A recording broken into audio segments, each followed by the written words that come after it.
welcome to a bonus episode of the Monochrome podcast. We're so excited that you guys are here. If you're just now tuning in, I cannot encourage you enough. Go back, listen to the whole season that we just wrapped up. It's incredible. There's a ton of incredible guests. But as our team was kind of planning and thinking about some of the things that may be relevant for 2025 and maybe specifically give some extra sort of conversation around things in the church production or church creative space, there was a word that kept coming up all year, and that was tariffs. And so we pulled a couple of guys together who have a lot of experience in this area. And today we're just gonna have a conversation about that. Now, let me just say this. We're not talking about politics today. That is not the purpose of this episode, whether you're for them or against them. They're a reality in how we plan and how we prepare projects, whether they're upgrades or they're new projects. And so some of you listening may have been a part of something like this, that tariffs have affected it, maybe not. But I also think there's something in this conversation that's going to be helpful that ties into delays or inflation or supply chain access and all that sort of stuff. So it's not just tariffs we'll be talking about all those different things. And I am so excited to have two new friends to the podcast joining us. I've got Zach Carringer and Josh Auman today. So excited to have you guys. Thanks for having us. Glad to be here. So Zach, I want to start with you. Why don't you give a little bit of a synopsis of your role, where you're at, a little bit of your history, and kind of what you're doing at the church? Yeah. I'm the production director at First Baptist Concord in Knoxville, Tennessee. Prior to that, I was at another church here in town for 10 plus years, but just started here back in February. And basically right away, there was already some talks and discussions of, hey, we've got some unfortunate seats in our auditorium that have sightline issues, and we wanted to elevate the in-room experience for as many people in the room as possible, obviously. And so we currently don't have IMAG screens, dedicated IMAG screens. We've got a center LED wall, and it's a little larger than a 16:9 configuration. So it had, that brings its own challenges. It's a little bit wider, is that right? Yes. It's yes, almost like cinematic. Wider. Yeah. Yeah. And so one of the things that we really dove into was, hey, we need to think through getting some IMAX screens in here. And so we're in the process of, the install hasn't taken place yet. We are moving towards that process, but there was a lot of other things that we had to kind of do our due diligence on in the room prior to landing on, hey, we're ready to install. And so that is currently where we're at. So for current context, you've got an LED wall in the center. What do you guys put on that for worship, walk-in, announcements, all that sort of stuff? Is it only graphics? No, it's kind of everything. So worship right now, we aren't running in-room iMag. We are for our online stream. So worship, it's got screen content, whether that be lyric videos or song visuals, anything like that. That's also the screen that shows our video announcements, bumpers, anything like that. And then when message takes place, we're actually running iMag on that screen. And so we will do either like a lower third or side third with like scripture fly-ins or anything like that. But we do have in-room iMag there for the message. But the plan, once we go to the iMag screen, is that wall will end up being ground stacked on the floor, and that'll be kind of our backdrop behind our team on stage. Yeah, almost more of like a scenic element, and then you'll have cameras on the side. Yeah, for sure. And yeah, that's cool. And Zach, so you've obviously got in this project, you guys have an integrator, is that right? Yes. And has the integrator been working with you guys kind of since the beginning of this project, or did you bring them in after you started doing some due diligence? They've been with us since day one on this project, and I've worked with this integrator for 15 plus years at this point, and just so got a really good relationship with them. They know how I operate, and it's a really good working relationship of everybody's working towards that same goal. That's cool. That's cool. If you were to try and sum up in a short few reasons, what is the reason that the installation has not happened yet? If you started in February, where would you say the hangups have been. Yeah, so obviously tariffs are a part of it, but I'd say that's like 10% of it, truthfully. There was a brief moment where we paused when they shot up and then they came back down, and it was like, hey, tariffs are kind of holding where they're at for 90 days or however long it was. And so that's fine. For us specifically, we had to, this is a video wall install, but it's also, we're a little, where we need to get video wise, we also need to get there lighting wise. So we're trying to kind of knock out two birds with one stone on the rigging side. So Got it. that's been the thing lately of when the renovation was done at our building, there was some extra steel added in our ceiling, but I don't know. Again, that was before me, so I'm not really sure why the points were chosen where they were. But needless to say, that's not where we landed on ideal locations for future lighting and for this video wall to go. And so a lot of the work to get to where we are now has been getting in, going up to the ceiling, figuring out, hey, can we rig here? Do we need to add steel? Yes, we do. Okay, now we are talking to a structural engineer and then getting a general contractor in to add the steel. So that's kind of led us to where we are today. That makes total sense. Yeah, I asked because I'm like, you started in February. That was like when all this Yeah. started really getting crazy, right? Mm-hmm. All right. Well, I want to introduce Josh to the podcast, not to ignore him during this conversation, but I wanted to hear a little bit of your story, Zach. So I appreciate that.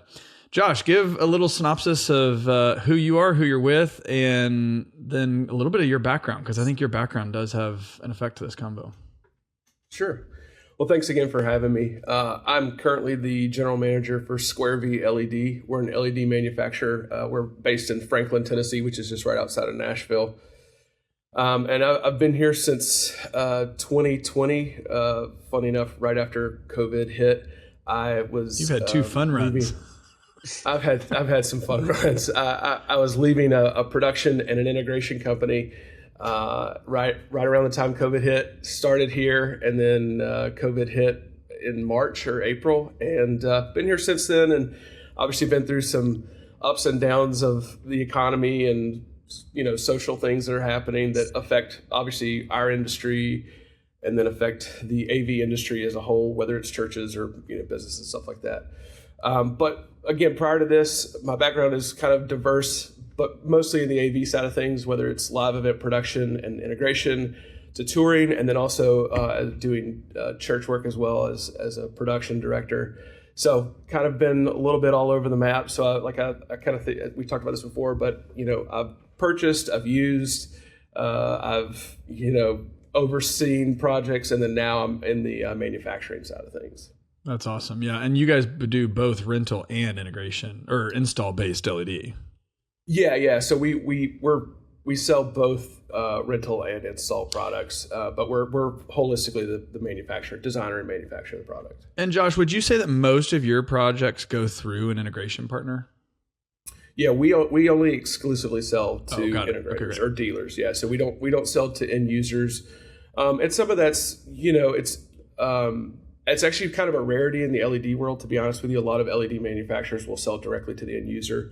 We kind of take more of the audio and lighting philosophy that has existed for a while, just because usually those integration partners are the ones who are servicing the job long after it's installed. And so it's really important for us to have that relationship with them, because they continue to have that relationship with the end user, per se, a church, versus, the church isn't always going to need to come to us for things, but they're usually going to go to their integrator. We want to continue that trust and that relationship as opposed to getting in the middle of that relationship. Yeah, I love that. It's also good to kind of note you guys are not doing the Zach's church integration or install, right? So this is the fun part. It's we're like not. Totally separated. Yeah. So Zach can be honest about the LED process. For sure.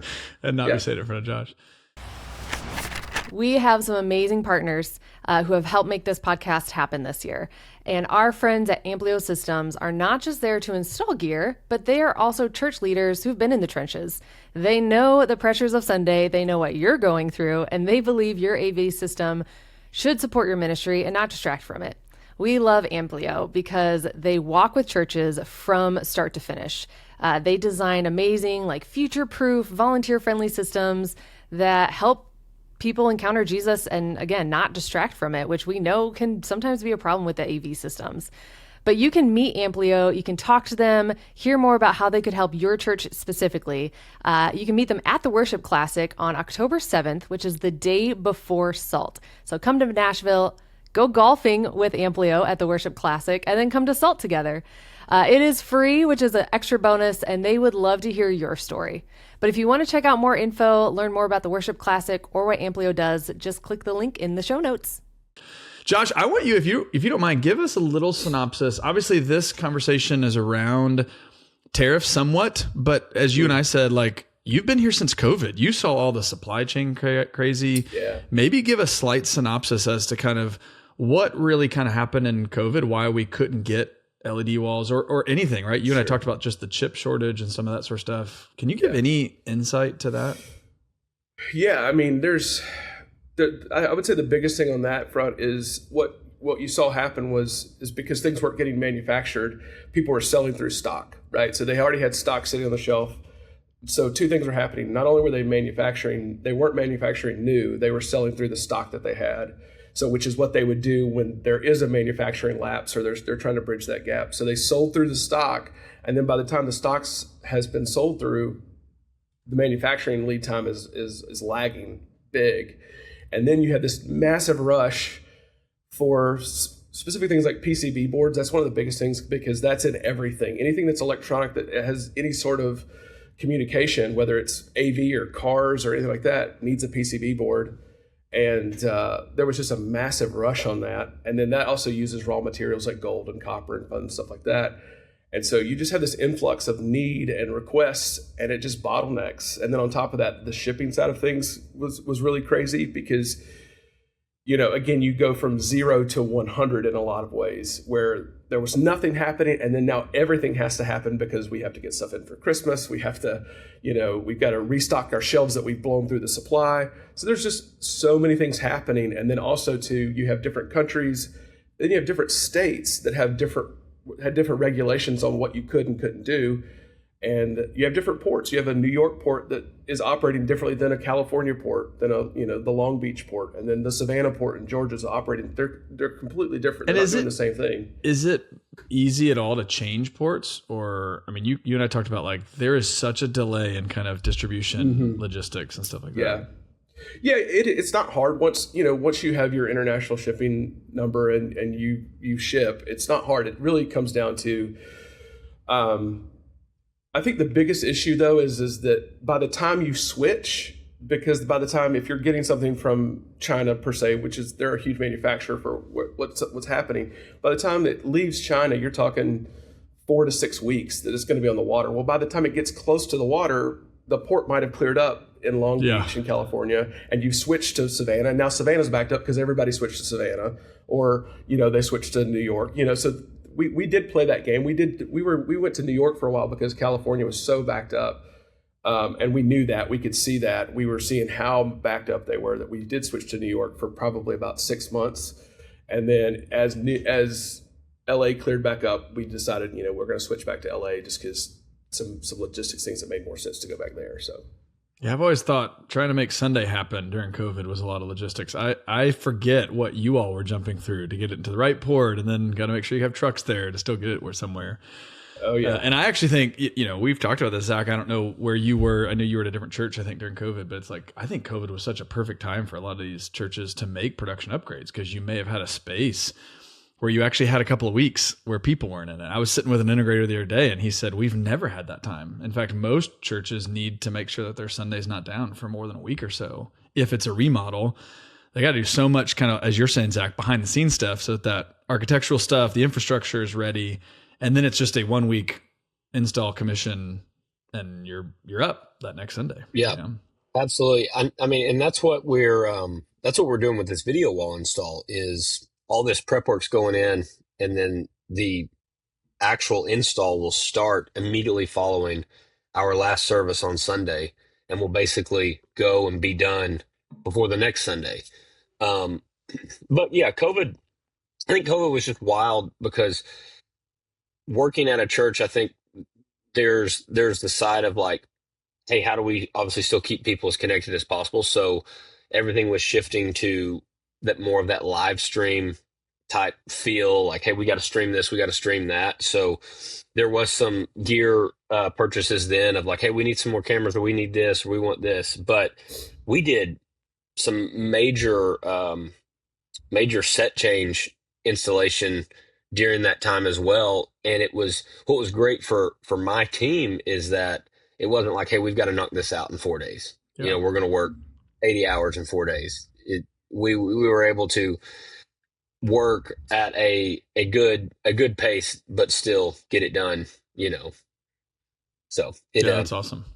Josh, it definitely had its advantages.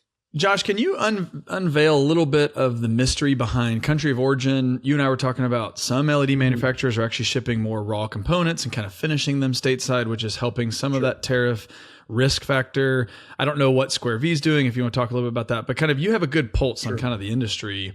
How does country of origin get manufactured or just termed and all that sort of stuff? How does that affect? Yeah, I mean, I think specifically in the LED world, most everything is manufactured in China. There's some stuff that's manufactured in Japan and Korea. There's some stuff in Taiwan.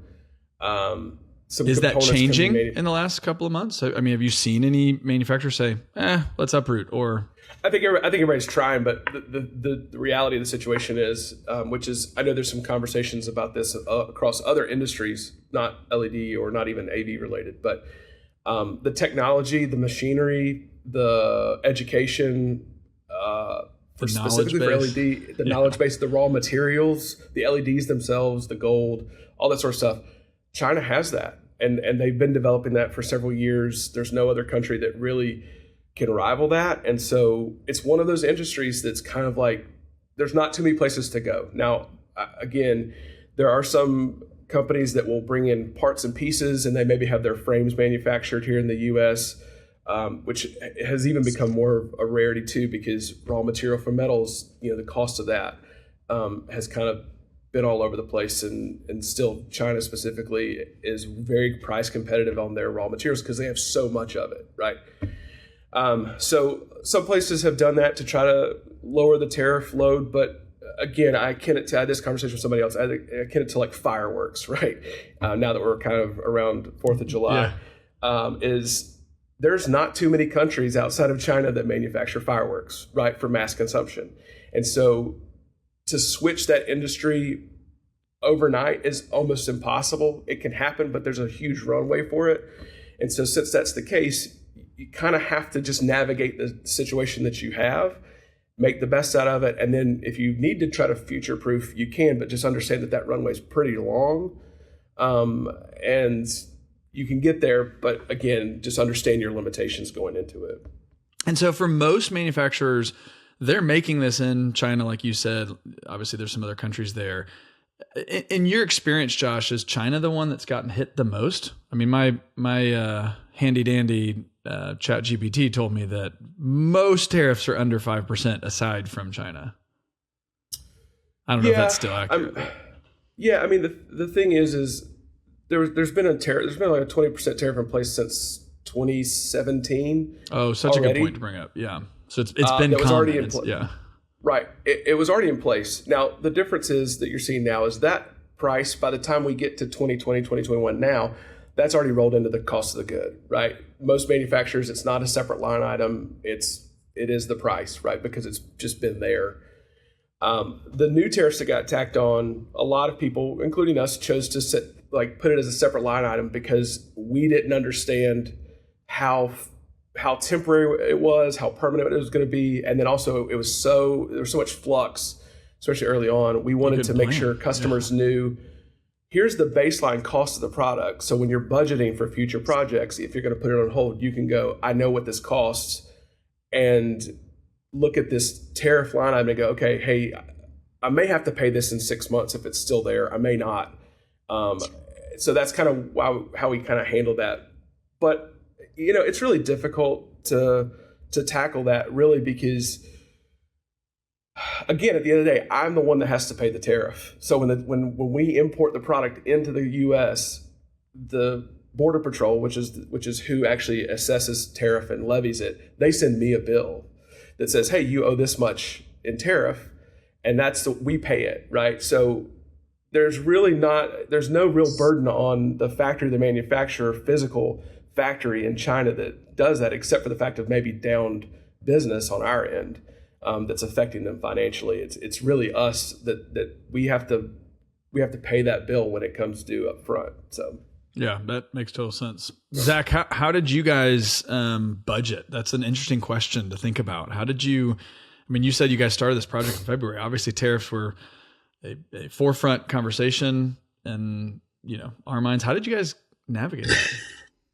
Yeah, and I think even just echoing what Josh said, like the separate line item for the tariff itself is very transparent, and it's something that my integrator did, and to me it shows like, hey, I'm not trying to make more on you in this time where everybody's figuring this out. Like, hey, here's the cost of the actual product, and this is just kind of the cost of doing business right now. Like, it's that thing that everybody's kind of juggling. So for us, there was a brief pause. Because like you said, like we started and it was like, oh, these tariffs are through the roof. And so we did probably pause for a week or so until it kind of leveled back out for the time being. And then past that, it's just kind of like one of those things that leadership here had already kind of started planning in the last couple years of, hey, this is coming. So whether it be saving or whatever, budgeting for this video wall, it was already done with some mindset of, hey, cost of everything has gone up since the last time we bought a bunch of gear. So it hasn't been an extreme factor. If anything, on the video stuff, it's maybe a little more. I know for some PA stuff like D&B out of Germany, like I think Josh saying too, like it's minimal percentage compared to the stuff from China, but it's kind of also been where it is for the last few years. So Zach, what did you guys have to do on the church side with leadership to kind of help them understand some of those price differences? Did that delay or did that extend your sort of due diligence quoting process, going through all the sort of specifications and requirements? So our executive pastor of administration who oversees finance and all that, he has a financial background before he even came on staff at church. So I was very fortunate.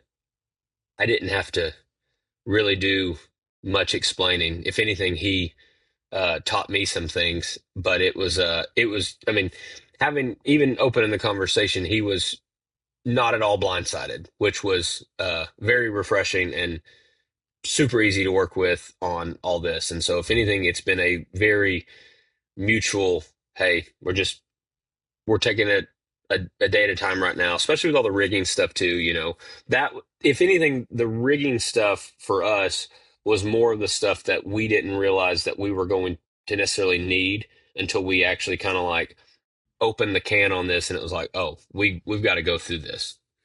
Yeah, that makes total sense. Josh, on your side, you obviously work on a ton of different projects, or at least have maybe purview into a ton of different projects. How do you feel like churches are planning for this, budgeting for this? Have you had to sort of do anything? I mean, you haven't just had tariffs. I could only guess. You've had raw material cost increase, inflation increase, labor increase. Walk through kind of how you guys are seeing this play out. Yeah, I think really with churches, what we try to do up front is just educate them on what they're looking at and what they're trying to buy, whether they buy from us or they don't. Again, I come from a church background, and even my own church in the last 2 years was looking at buying an LED wall, and the situation of that, it honestly didn't make sense. A projector still made sense in that world, and I actually said that, which takes money from my business. But at the end of the day, though, like as a person who's worked in a church and a person who attends church, I have a more vested interest in them doing the right thing financially than I do the right thing for me business wise, right? And so for churches, what we try to do is we try to give them enough information about what they're buying so that they don't have to buy 2 or 3 LED walls. Because that happens a lot, right? We spend less money now, but you're going to spend more money later because you're going to have to replace it because you bought something that wasn't reliable. You didn't buy something that had good support in the US or good support period.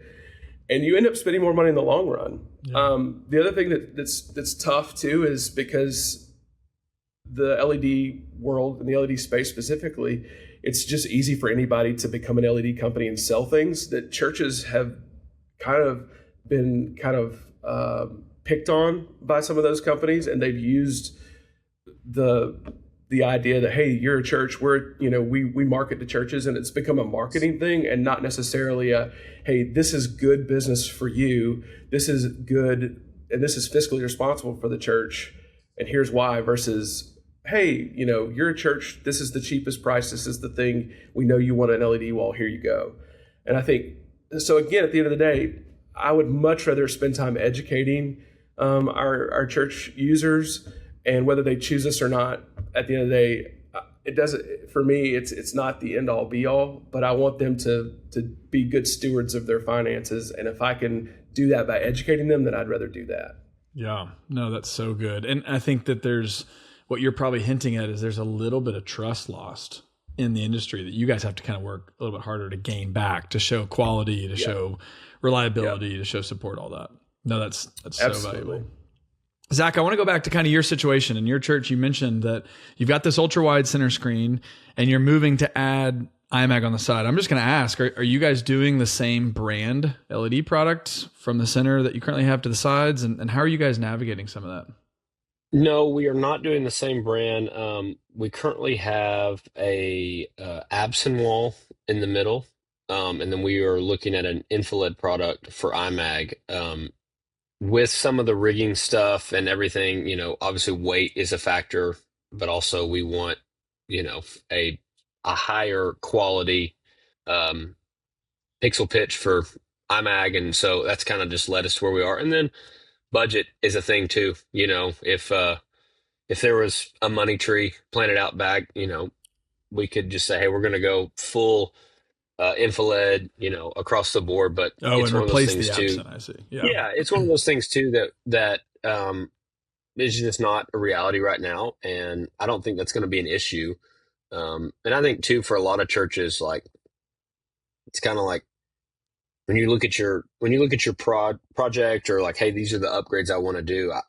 The biggest thing for me has always been like having to slow myself down, because I think I have a natural tendency to want to, I got to do this, and we need this, and we need this, and the latest gear. I mean, we were talking, I think, before we got started about Infocom, and it's like you see all the new gear that comes out, and you're like, I want to, it's not Amazon. You can't just go buy. And so I think slowing yourself down and figuring out, hey, how can I phase this in, and what makes sense to phase it in the order, like what's the best way to phase this in, and then the best order to do so. And so that's kind of been our thing through. Well, and to your point, you guys have to upgrade the rigging for the LED wall. Yeah. Why not go ahead and upgrade rigging for lighting and be ready for that? And I think even going back to what Josh was saying, like an integrator that you can trust and that you have a relationship with is so crucial. I won't say the name of the company, but we were looking for, one of our campuses is going to start meeting in a high school auditorium. And, we talked to various different, like, portable church type companies. That's not the company, but, one of the things they were talking about, projectors versus LED walls, and what can we install permanently and what can we not? And, they're talking like, oh, well, we can sell you LED panels, $150 to $250 a panel. And they were really pushing this product. Josh is dying inside. Because I asked the question. I said, what do you guys see like with this tariff stuff right now? I mean, this is 2 months ago. And so they're like, oh, we've got tons of stock. And my thing that I would say to anybody that's a production director, technical director in any church is, hey, just because the company you're talking to has a stockpile of gear doesn't mean that gear is right for you and your church. So it's like, I know they have this gear and they need to sell it because that's business and that's how they make money. But at the same point, like Josh was literally just saying, "Hey, I work for an LED company, but I told my church in this moment, hey, a PJ is better than an LED wall." And so I think your integrator or the vendors you're working with, they've got to have your best interest at heart. Because I know our integrator, I asked him a question about, hey, can you do this or can you do that? And he's like, yeah, I can, but there's a better company for that. And so, like, in That's full so good. transparency, like, that's what keeps me going back to them is because it's like, hey, I don't feel like you're trying to sell me something. I feel like you have our best interest in mind when you're thinking through these future projects. Yeah, that's good. Josh, I want to actually dive in a little bit to this concept. You know, what I know to be true about LED walls, kind of to what Zach was talking about. If budget was unlimited, he'd get the matching brand, matching batch all the way across. Obviously, LED is made in batches. Can you give maybe a slight, maybe not, expert level, but maybe, simplify it a little bit of like how LEDs are made, why batches matter, why color, matching can't happen when you buy them too far separated from each other? Yeah, I mean, LED diodes, the way that they're still made is still pretty much a natural resource element, right? So it's not something that's fully manufactured. It's still using raw material, raw element things that are not consistent, right? Again, if you the best analogy I'll give is if you cut down two trees that are both oaks, they're going to be different, right? And so if you get lumber out of that of these two different oaks, they're going to look similar. They're going to have a lot of the similar properties, but they are not going to be the same no matter what you do. And because you're still using natural elements in these LED diodes, you have the same. Now, the process, what they try to do is they try to, as they make them in batches, is that they then try to put them together.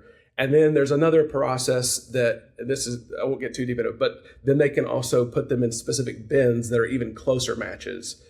But those cost more money, right? So some LEDs that are close go together. Some LEDs that are extremely close go closer together, and the price kind of varies in that as well. So one of the things that we heard a lot at InfoComm, we hear every year, but we heard it a lot this year, was that, well, this person said that they could match LED batches. And the first thing I would say to them is, that's not true. It's impossible. The closest that we've really seen to color matching has been around 80 to 85%. And that's from some processing, folks who do the processing who can go in and actually adjust colors and go and tweak inside of the system. And are there specific colors, Josh, that are harder to match than others, or are there certain ones that are super easy to match in different batches? Yeah. So usually green, I'm trying to remember off the top of my head because we went through this process. Green is one of the hardest because it has a tighter spectrum. So if you were to look at some color spectrums, RGB, when we're talking about here, red and blue have a wider color spectrum in the sense that it's easier to hit. And green has a little bit tighter parameters. And so green is just a harder color to do the matching in. So then if you have to mix RGB to make white, if you have one color that's harder to do, then the whole color white per se is difficult. Right. Yeah. Right. So and then the other issue that you have, the other issue you have with it is kind of what Zach could be potentially dealing with, but he's using IMAG separate. And on the backdrop is that you have, burn time. How long is the existing wall that you've had been burning? And even if you could color match better than 80%, now you're talking about the use of the bulb next to a fresh bulb is going to be slightly different. So there's a lot of factors into that, but yeah, I was attending a church about 5 to 7 years ago, and they obviously bought LED in two different batches. And Josh, you and I would have cringed. Zach, you probably would as well. But like they were trying to hide the older panels in like the corner, but like it was just it looked like a checkerboard. I mean, you could just tell there were misaligned pieces, and they worked hard because I got to know the tech guy, and he was like, "Yeah, we kind of screwed up. I think he's like, we bought 60. They were a mobile church, Zach, and so they were trying to be really cautious, and then they added like another 30 panels, and he's like, yeah, that was a big mistake. When they ended up buying a building, they ended up throwing all of it out or giving it to some other ministry because they were like, we can't use this in any way, and start it over. So to your point that you made earlier, Josh, do your homework, think that out. Right. Is there any way, that manufacturers are making like super large batches to sort of overcome this, or is it still unlikely that they would have it 6 months later? They probably wouldn't have it 6 months later. I mean, again, because you're talking, there are probably really 3 or 4 big LED, and by LED I mean the diode manufacturers in China that are reputable, that you want to be buying panels that have these from. And so you got to think there's not only the US, but domestic China, which is, for all of these LED manufacturers, domestic China is their biggest customer, not the US. The US is their second largest customer. That's fascinating. So you have billions billions of LED diodes that are made to go for these products. So the batches just get run through very quick. And I can't buy. So let's say if I bought for Zach's church, let's just say I bought 200 panels for him and it uses a certain batch. I couldn't buy a whole other batch of just raw LEDs and hold on to them because they have a lifespan. I can't just hold on to that batch to then remanufacture for him if he changes his mind in 6 months and says, we want to add 200 more panels. So this opens up a whole nother conversation real quick I want to dive into, and that is spare. Sure. In the world of LED, right? I mean, if a projector goes down, the whole projector goes down. You get a new projector or whatever, or you swap the bulb out. In LED, to kind of the point I just told about my church that I was going to, they wanted to add some. Josh, how do you guys, and then I want to hear from Zach on the church side, but from the manufacturer side, how do you guys help churches, or any client for that matter, buy enough spares on the front end so that if a panel goes out, if a section goes out, if this die goes out, you can actually replace it and it's still part of that same batch? And is there a lifespan on that? Yeah, sure. So two things in that. So with all of our orders, and this is not a sales pitch, but with all of our orders, you get 5% spares. Is that pretty industry standard? Yeah, that's pretty. I think it can go anywhere from 3 to 7. For our fine pitch stuff, down to like 0.9, we do anywhere from 7 to 10%, just because those products are a little fragile. So you get that, and then on top of that, we actually get with the order a reel of pixels that is specifically from your manufacturing batch that stays in our service department sealed. So when you have issues like you need a pixel serviced or repaired, you send it back to us here at the shop. They'll use your pixels that was used for your manufacturing run, and we have a large reel of that. And I think there's usually like 100 to 200 pixels in that reel, and so again, we're using stuff from your batch. And then obviously when that runs out, there's some things you can do still to kind of work through that, but yeah, that's pretty standard, and that's obviously what we try to provide. And we do that with hardware stuff too, like power supplies, PCB boards, receiving cards, 5% of that, and then through the warranty of the product. But I would assume the diode's the most volatile thing in color matching, at least. Oh yeah, that's if we're talking specifically color matching, yeah, that's the big thing. Like PCB boards, and then the IC drivers that go on the back of the PCB board that help obviously push data. That has way less to do because you can program that stuff. The diodes themselves, because they are lights, right, and they have kind of a life of their own in that way, are definitely the big driver in the color matching space. I love this. We're in total nerd talk. We have totally pushed someone off of this podcast that's not listening, but if you're hanging in there, I love it. This is we're your people. Zach, give us the church perspective of this. On your side, how have you guys thought about spares, or even in your older wall, the Absen wall that you've had? I mean, have you guys had to sort of use some of these spares? How have you guys thought about that? Yeah, there's definitely been a few times we've had to swap out spares. That wall was purchased from my company here locally. And again, on the whole relationship thing, like a couple guys from that company go to church here. They serve on the production team here. So like that's been great. I think though, just for me, like the thing I keep going back to in thinking through spares and everything is just have a plan, more so than just, hey, we're buying the gear. Think, okay, if I buy this gear, or what's my phase to buy the gear? Okay, I bought this console or I bought this LED wall. Realistically, in over the next 5 years, what do I see that needs to be done that's like preventative maintenance and scheduled maintenance? And hey, this is where we see this video wall lasting us X amount of time, or we see this console lasting us X amount of time. And by 2030, we're going to need a new PA. Like, I think everything holistically in production, you need to think through, like, what's the service schedule? What's the, upgrade and update schedule? And I think on the other side, at least from my experience, any executive pastor or CFO, senior pastor, whoever you're working with, like, that's relieving to them as well, because they're able to plan holistically for the entire church, knowing, hey, we're probably going to need to upgrade this, and that's going to be a big ticket item over the next 4 years or whatever. Yeah, and I think it also shows trust that you've done your due diligence. You know what you're talking about. You've done the research, and you're bringing the expertise that I think only a tech director or production director can really bring to a church. So that's awesome, guys. I want to ask one more question. I know we're running out of time, and I thank you for the time you've dug into here. But I'm curious. Both of you have a pretty good pulse on the church and technology at large. Obviously, Josh, you just came from Infocom. Is there any technologies or products that you guys are seeing kind of coming on the horizon, maybe specifically not LED related, that gets either of you excited about the future of the church, the future of production, the future of sort of the opportunity for the church to benefit from production? Yeah, I think for me, I got my start in audio, and so that's still something that I love to gravitate towards.